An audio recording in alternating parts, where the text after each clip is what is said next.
you have to ask less to learn more. You don't do that with multiple choice questions. You don't do that by just surveying people. You do it by observing and listening and thinking and understanding.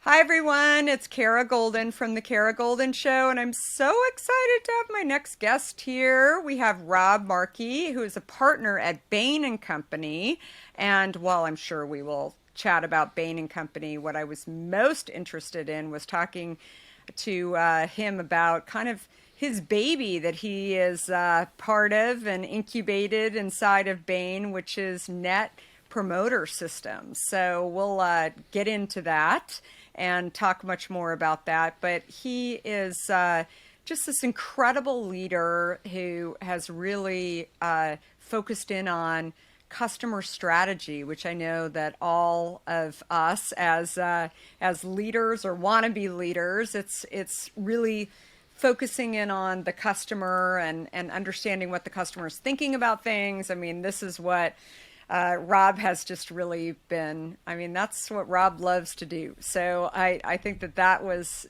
the key thing that I really wanted to jump in and dive in a little bit more. What I also think is fascinating. I mean, Rob, after Harvard Business School, just jumped in and to Bain and has been able to just really grow his career overall, again, focusing on what he loves doing.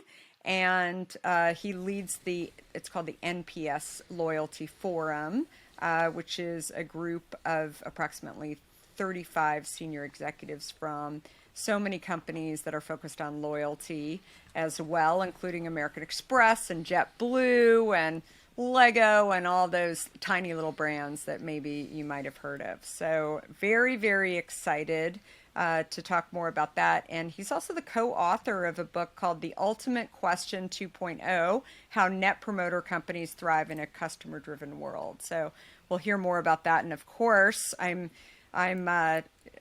definitely sharing that you should pick that up. It was a New York Times and Wall Street Journal bestseller, which is super, super great. So let's just jump right in though, and just meet Rob and hear a little bit more. So Rob, super great to have you on today. Thank you so Really, much. really, Well, really thank you, excited. So Kara. you've been at Bain for over 30 years. Crazy, right? I mean, can you believe it?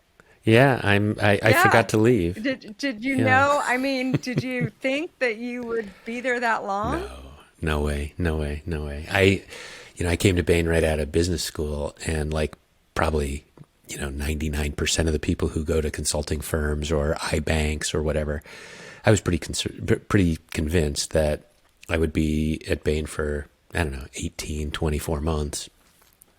I was pretty convinced that they would figure out that I was a big fake and fire me, and that I'd go get a real job in a real company. And I just had a lot of fun. I enjoyed it so much. It was hard and long hours, but I just kept every couple of years I'd say, do I like and trust the people I'm working with? Yes, including my clients. Do I feel like I am doing things that are making a big impact in the world? Yes. Do I feel like I'm learning so fast that I can have more impact in the future? Yes. So for me, that equation has been kind of really good the whole way through. I'm That's still learning awesome. Well, today. I think that the great thing about doing consulting too, although I've never done it, but I've talked to many friends who have, is that you have lots of access to a lot of different companies and the ability to kind of see what's going on and how people think about things. So I think it's an incredible experience, and it's unique but exciting to hear about somebody being in a company for that long. So they must be doing something right. Well, I think, Kara, it would be funny if a guy who devoted his entire career to loyalty was job hopping. That's a good point, right? Yeah. No, I think that is that's super Yeah, very, very relevant point. Absolutely. So when did you really, I mean, I don't know that you like woke up and said, I want to focus on customers now, right? I mean, it wasn't, you, it just sort of came along your journey, right? Well, it was kind of like I inherited it or something. I was thinking about this not too long ago. I was like, why did I get in? How did I actually get into this? My grandfather started a meat company in the, probably the 30s when during the Wow. Depression. It was a hand cart when he was a kid, and it turned into a business, and until the day he died, he ran this meat company. And it was a supplier to restaurants and hotels and stuff like that. And I worked for him during the summer and saw how he interacted with his customers. How he when he was short on certain products like a steak type or something, how he would allocate what he had based on the relationships that he had with the different restaurants, or how he would let one restaurant, you know, be a little late on their payments, but another restaurant he would always make pay in cash up front before he did the delivery. And just talking to him about the business and how he thought about the long-term relationships he had with the restaurant owners and the chefs was sort of foundational. And then it just so happened that my first job after college was a company where the company had kind of invented its market. It was it's called I remember LexisNexis, and LexisNexis. and it's yeah, it's this is back in the '80s before anybody knew what the I'm internet married would to a become. lawyer, so that was We the had only that private was networks. the pre-Google, as I say. That's how we got information on companies. Oh, that's right. No, before there was a Google. In fact, the whole archive of the Yeah. New York Times was searchable only on Nexus. But what was interesting was that shortly before I arrived there, they had done a big technology upgrade, and they viewed themselves as a technology company. I think these days you would talk about Hmm. them as a publisher, or media. They didn't think of it that back then. It was all technology, and so they'd done this big technology upgrade to make the searchability, like to make it more efficient and faster and so on. But they had applied a technology that was used for searches that only happened infrequently. It came from the IRS. And the nature of LexisNexis is that the same data gets searched for by lots of people at the same time because of breaking news or because of the release of a new Supreme Court decision.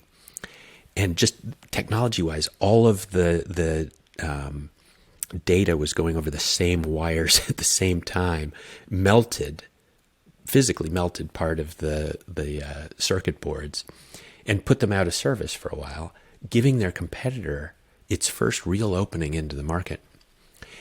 And so that then led to several years of market share loss.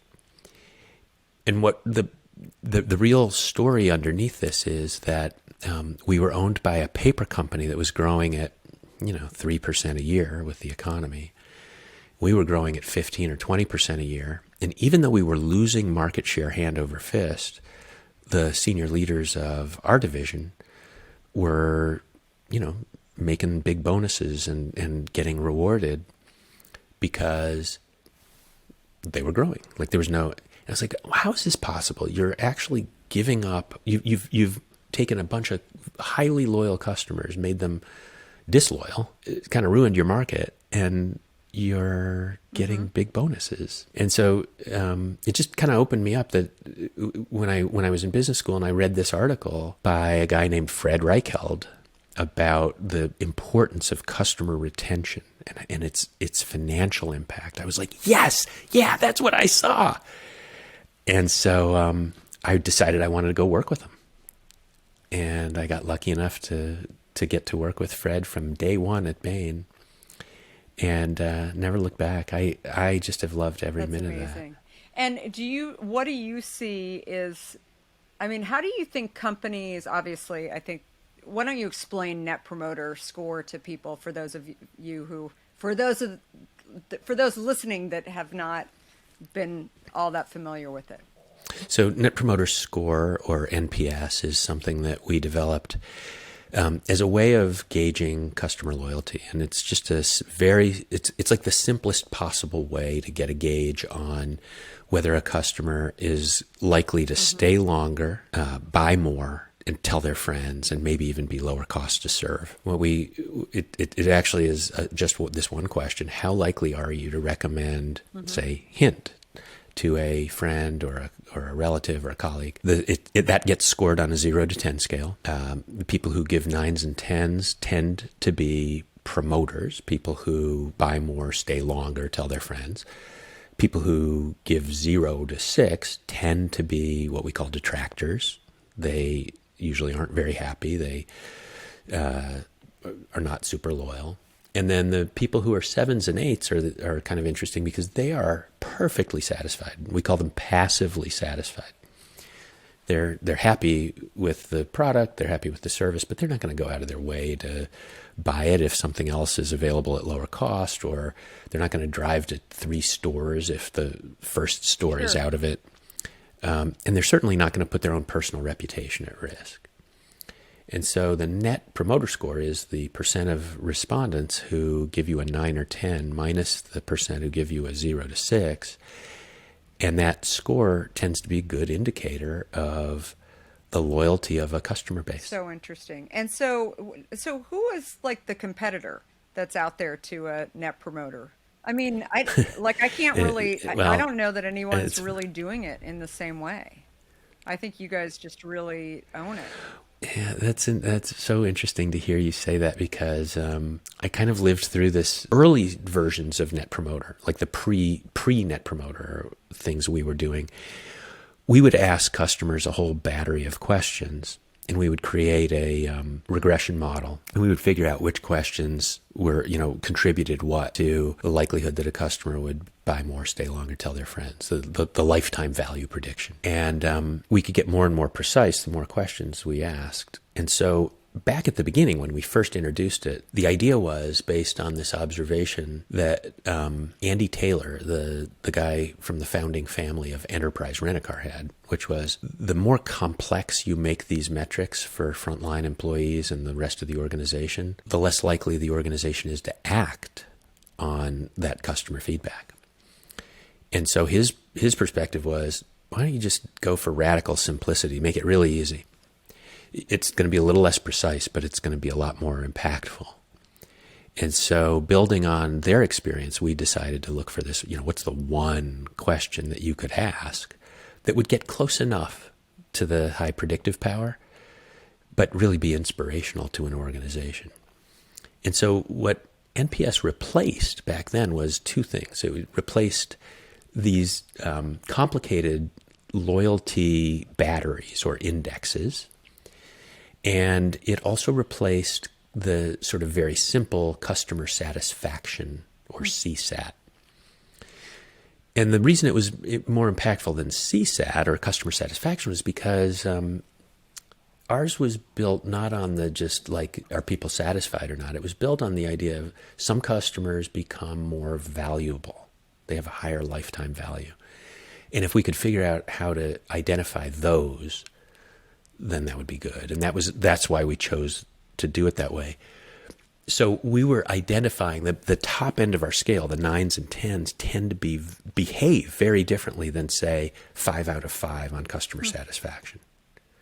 Because there's a big difference between being satisfied with something and being enthusiastic or being an advocate. Totally agree. And somebody that's going to actually go out and advocate for your product and share their story and all of those components. Absolutely. So interesting. So do you think you have to have a direct relationship with the customer, whether it's D2C or your store, or, I mean, obviously you work with somebody like a JetBlue, I guess, I mean, that is direct to consumer, that they're selling tickets in that way. But if you're not actually selling products directly, you're probably, make sure I'm answering the right question. You're really talking about if you're selling through distribution, Like if you're selling insurance through insurance agents, or you're selling consumer products through distributors or through like stores. for example, like as an example, as it relates to Hint, I mean, we have over 50% of our business is direct to consumer.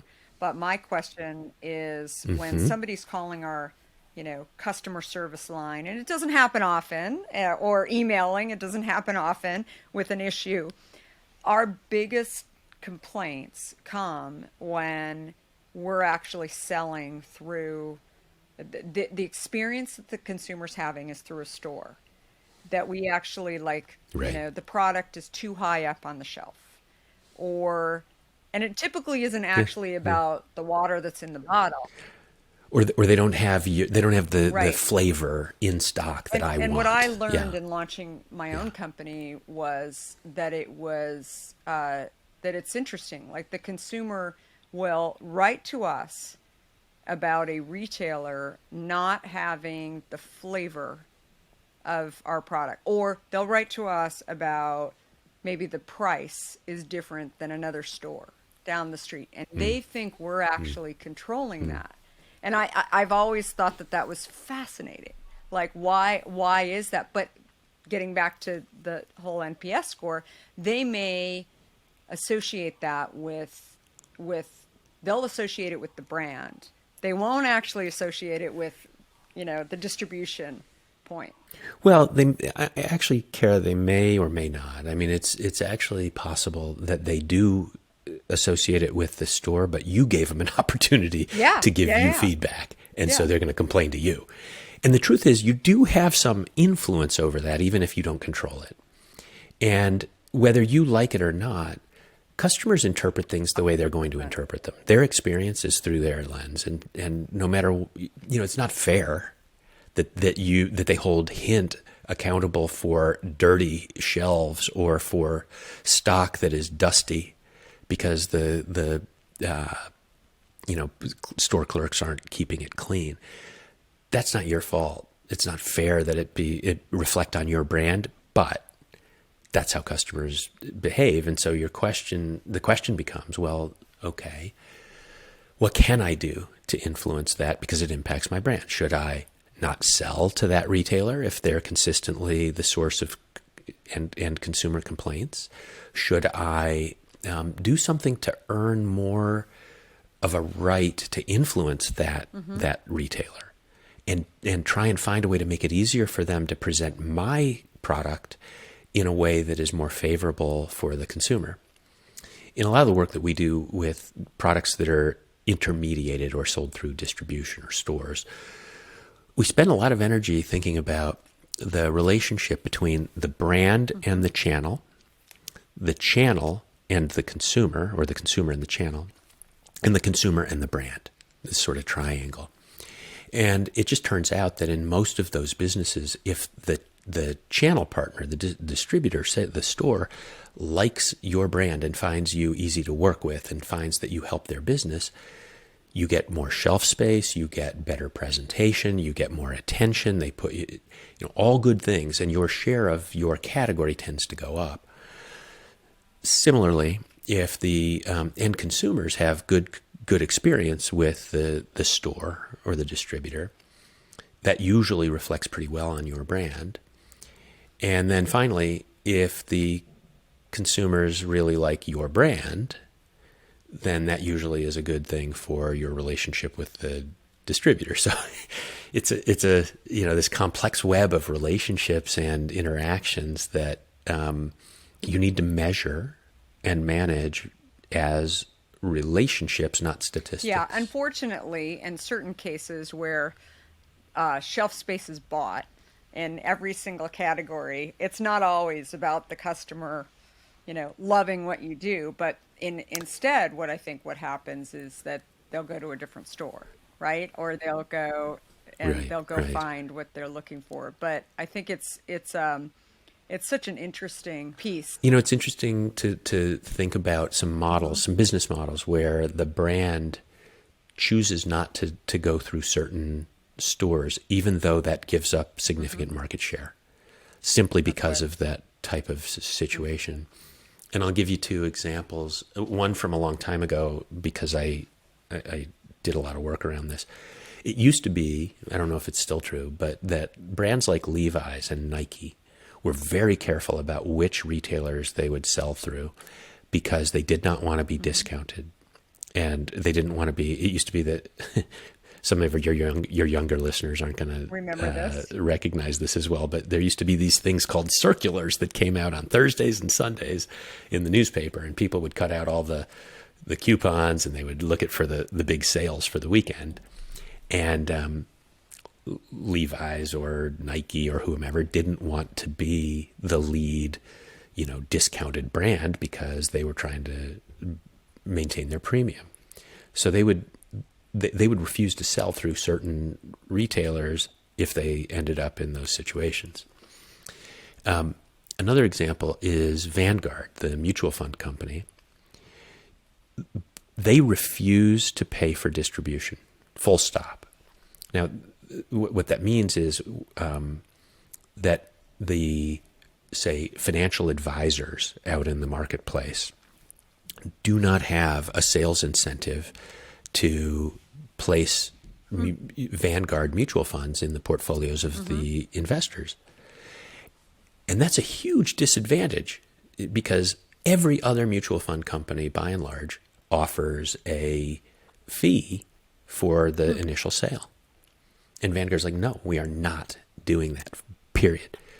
And you would think, well, boy, that would really hobble your chances of growing in the marketplace. That would be terrible. And Vanguard is now the biggest mutual fund company in the U.S. So go figure. It is a function of thinking through. I mean, they're actually one of the great loyalty leading companies. They have a great value proposition. They have a business model that's designed perfectly to deliver that. And they are super consistent in everything about their business to deliver amazing experiences to customers at low cost with really good performance of the underlying product, the mutual funds. So interesting. But then you have categories like the airline industry. I remember, I don't know if American Airlines still does this, but they don't.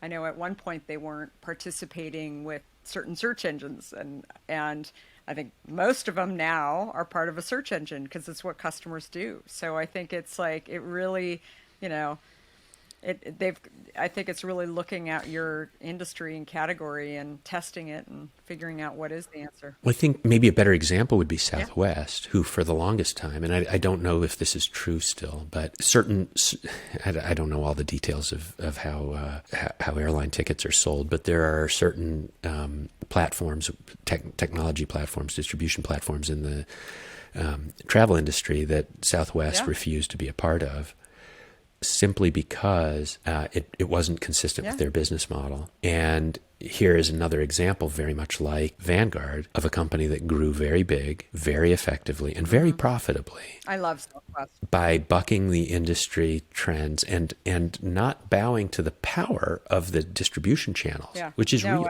Absolutely. But it's a strategic choice. That's a perfect example of really consistent customer strategy at work. Costco is another example of a great company with tremendous discipline. They have, they stayed on strategy. They stayed in their sort of area, and they consistently invest in better and better products at lower and lower prices for their customers.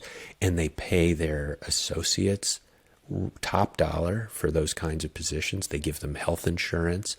They do things that some of the other large ones don't. The other ones do not do, and still they make more money. So interesting. So the Net Promoter Score. Do you have to be a certain size to actually really appreciate it, and do you have to have so many people participating in order for it to be valid? Well, I think when we first introduced it, we thought a lot about NPS as a score, and the primary way that we used it was to look. We did market research, double blind. So you had to have a big customer base for us to find your customers in the consumer population, and we were really looking at what's the score of Hint versus, I don't even know who your competitors are, but versus the other drinks that are available, and how what's the relative net promoter score among the different competitors in that market. And then what are their relative growth rates? What kind of price realization do they get? How much do customers really, how much share of their wallet are you getting, and so on. Over time, the net promoter score became far less important at Bain and with our clients than what we call the net promoter system. And the net promoter system takes that score that is, I'm talking about the kind of external research, not conducted by you, but by like a third-party research firm, and actually brings it inside. And it forms what I think of as a dialogue between the company and its customers. And so the system can be implemented by anybody because it's not dependent on statistics and those analytics. It can be enhanced by that, but the basic principle is get feedback from your customers real time. Look at each individual piece of feedback as it comes in, and then treat it like a relationship. A customer gives you feedback that merits follow-up or some kind of dialogue. Call them up, talk to them. So customer gives you feedback and says, and the way that it works, it's like, how likely are you to recommend? 0 to 10. Why? What could we do better? 3 questions. If they give you a really low score, that's an indication that the relationship is at risk. If they give you a modest or even a high score, but they write all kinds of nasty things in the open-ended comments, relationship at risk. Call them, find out what's going on, apologize, empathize, listen. You can do that if you are a tiny little small business, or you can do it at scale if you are the largest of large businesses. Another thing you could learn from a customer, they have an open and unresolved issue. Like they're waiting to hear from you on something, or they tried to do something and it just didn't work on your website. Well, okay.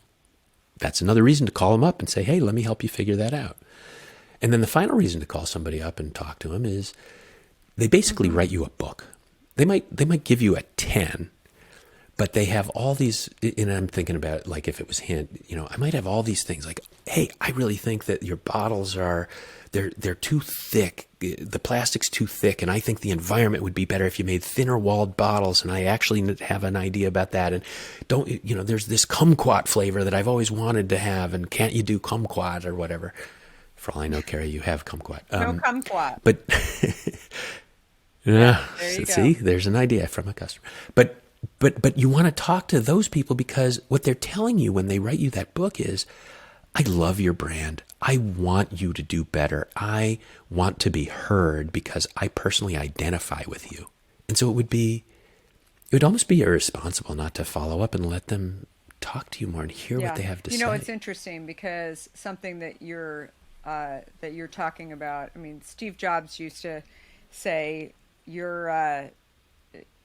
don't expect the customer to actually answer the question, right? But they'll give you information. They'll give you the story. They'll give you sort of the issues. So there are some customers who drink a lot of hint, and we would have those phone calls or those emails that went back and forth. And the response was, I go through a lot of bottles. And so our response was actually not what we were hearing from consumers, but was solving their problem was we created a larger size bottle. And so that actually came out this year, a 1 liter bottle. And then we also heard from customers that so often they're giving their little kids hint and that they wouldn't finish the bottle. And so they can we have a smaller size that's more instead what we did so I don't waste it. We looked at the market, we looked at juice boxes. And we said that the format kind of works for little kids and versus a bottle. And we're not going to try and get kids off of sugar and try and change what they're used to, right? That's like a double problem. And so instead what we did was that's borrowed such a good equity insight from that industry. And we, so we have hint boxes. Well, you know what? This is a really good, really, really good example of something that illustrates one of the benefits of the way that we treat the Net Promoter System, and that is that we always say you have to ask less to learn more. And what I mean by that is that most companies, when they want to do research and they want to learn about what their customers want, they kind of get into this mode of saying, well, I want to know about this. Can we add a question on this? What about that? Can we ask them about wouldn't they like a better? What you did is you listened to them deeply. You developed empathy for them, and you understood what the underlying need was. And then you thought about a lot of different ways of solving that need, and you came up with the one that worked best for your brand. You don't do that with multiple choice questions. You don't do that by just surveying people. You do it by observing and listening and thinking and understanding. Yeah, I totally agree. And it's something that, I talk a lot about curiosity. And curiosity, I think, is what makes the best entrepreneurs. And but it's also, I've always been curious, right? I always sit there, and for me, actually getting that customer feedback, I never rely. And to your point, I will have people on the team that say, okay, we want to get the answer to this question. Let's ask this. And I said, don't be looking for the customer to actually solve your problem. Ask them what the problem is. Right? And hopefully we'll get a lot of problems, because that'll just make the puzzle even more interesting. And we'll be saying, well, what if we did it this way? Right? And we're not going to say, why don't we do it this way before we actually even launch it? What I always share is like, let's test it. Let's just do it. We don't announce that we're doing it. We just go and do it. We found a retailer to bring in hint kits. And we watched people. I mean, we literally went into stores and watched people turn the package around. They saw the hint brand and turn it around and see, wait, is this the same as the juice box, or is this the same? But it was not what consumers actually said that they wanted from us. I think that's the other thing, and I love hearing you say, is that you went and you observed. Too many people think that they can do these things from the comfort of their desk or a conference room, or that it's going to come to them in a report from some market research firm or their marketing department, or that it is something that they can do through the one-way mirror of a focus group room. And none of that is true very often. Yeah, I think it's so. 99% of the time, in-field direct observation and querying with curiosity reveals the things that other companies don't see, and that spark ideas for you about how to meet fundamental customer needs in a way that no one else is doing. And that's how you earn loyalty. That's how you become remarkable. That's how you create promoters out of your customers who then sell your product for you. That is so great. So for businesses that are growing and increasing their customer base as they grow, how do you determine what you should be looking for in your customer base? And talk a little bit more about what you mean. So you've got an audience. They've come in, and you're trying to figure out, are they repeat customers? But I mean, do you treat those loyal customers different than? I've got an opinion on it, but do you treat them differently than the new customers, or do you just care about getting more and more customers in, right? And who cares, right? Well, you threw me a softball there. You threw me a softball there. Yeah, I mean, I'm a big believer that you should never have a better deal for non-customers or new customers than you have for your existing. With I guess I should say not never. You with very rare exception. You can incent trial, but what you don't want to do is have essentially an incentive that attracts what we call the butterflies instead of the barnacles, meaning the people who are price shoppers or deal shoppers. And you should never do something where your existing customers feel like they're not getting the best deal. Like they're being treated like second class relative to the newcomers. That can be hard when you're trying to grow a business and you want to incent trial and you want to figure out how to get to new populations. But you alluded to this when you said, how do you think about which customers to listen to and which ones to go after? And we do a lot of thinking about, it was something I always call the sweet spot customer. That's the customer who falls at the intersection of, they have a need that I know how to solve really well. They have a propensity to buy what I have to sell. They have a wallet for my category, my products, that is big enough to be worth going after. And my ways of delivering, my ways of manufacturing, my supply chain, my service delivery is tuned to reaching them effectively and efficiently. Those are the sort of core of the core of the core of your customer base. And then what you'd want to do is say, well, okay, let's suppose that I know who that is and I've got a persona and it looks very much like Kara Goldin. Well, now what are the other closely adjacent populations of customer types who share an overlapping set of those characteristics? Maybe not all, but an overlapping set. And what small changes to my business model would I need to make in order to really hit a home run with them? So I think, it's like focus narrowly on that sweet spot in order to gain the deep, enduring advocacy, loyalty of that tight population, and then use that to build out small little tendrils of adjacent customers that then can grow into a bigger movement. So let's say that Kara is health conscious and very much very thoughtful about the amount of sugar that she consumes, and she gets a lot of exercise and so on. And there's a mindset that goes with that. And there may be another adjacent set of customers who are kind of like that. They're more health aspirational. They don't get as much exercise as they want. Maybe they have small kids, like you were just talking about. Maybe they tend to live in urban centers instead of in suburbs. I don't know.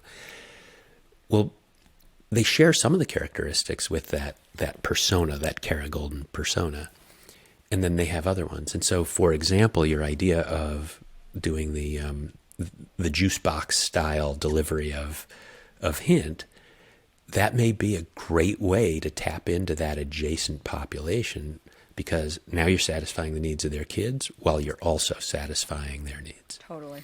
No, I love that. That's awesome. So,